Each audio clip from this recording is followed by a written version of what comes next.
All right, next up, we've got East Carolina and Central Florida.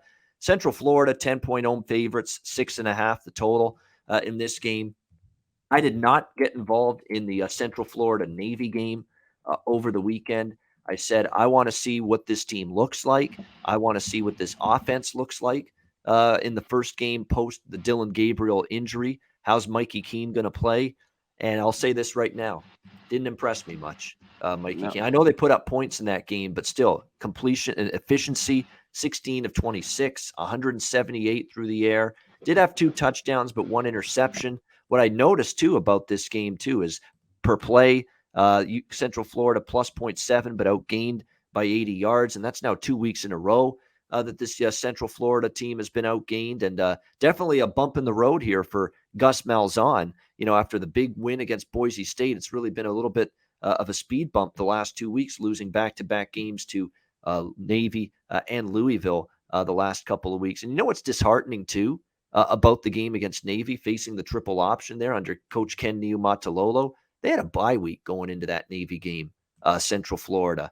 And to see them just get ripped defensively the way they did in that game against Navy, it was very, very disheartening, giving up 348 rushing yards. And I thought Central Florida's defense, particularly against the run, was doing a better job going into that game. Well, I don't know what they did with the bye week, if you're Gus Malzahn and UCF, but clearly it wasn't working on the run defense because it was abysmal against that triple option in Navy on the weekend. And that's concerning against ECU. ECU is another offense that's pretty balanced. They've ran for 164 rushing yards this year, 4.6 yards per carry.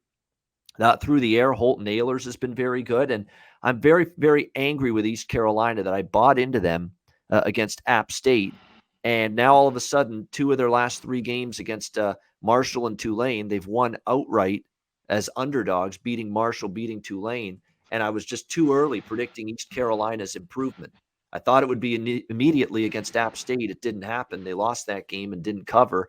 And then I got cold feet on East Carolina immediately after that and said, well, I'm not ready to trust this team yet. So I've missed out. My timing's been off. I'm hoping my timing is not off here because I like ECU plus 10. In this game. I don't see how you lay 10 with Central Florida. Mikey Keene is a pedestrian performance, in my opinion, against a very weak Navy defense last week. The defense was ripped apart by Navy. East Carolina's got a very, very dynamic offense when it's clicking, and boy, it has been clicking 2 of the last 3 games, putting up 42 against Marshall, 52 last week against Tulane. Holton Ahlers through the air and the ground game, the passing game, the run game. It's all been working for East Carolina. 2 of these last 3 games against the last 2 FBS teams they've played, Marshall and Tulane. And I think that offense more than good enough to keep them right in this game with a chance to even win it, possibly.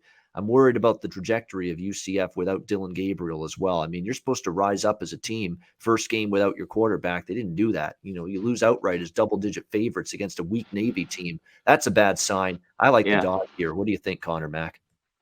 Yeah, I mean, we knew UCF's defense wasn't great, but 30 to that Navy team is not, wow. I was shocked too.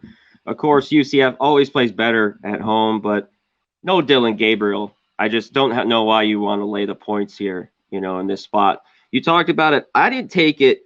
That first game against App State, I didn't think it was too bad. They didn't cover 33-19, I think, first week. We saw it it took them the second half of the year to really get clicking. But Ahlers, I love him. He throws the rock around. And in this team, I'm just looking up their past thing, East Carolina, because I always seem to take, and we talk about like La Tech last week's Skip Holtz. East Carolina is 8-1. Its last 9 games is double-digit dogs. You got to take the points here. It's just a missed spot. And it might take some time with their new quarterback to get going there at UCF, but they still have that leaky defense, and I think East Carolina will be able to score on them. So, yeah, grab the points here.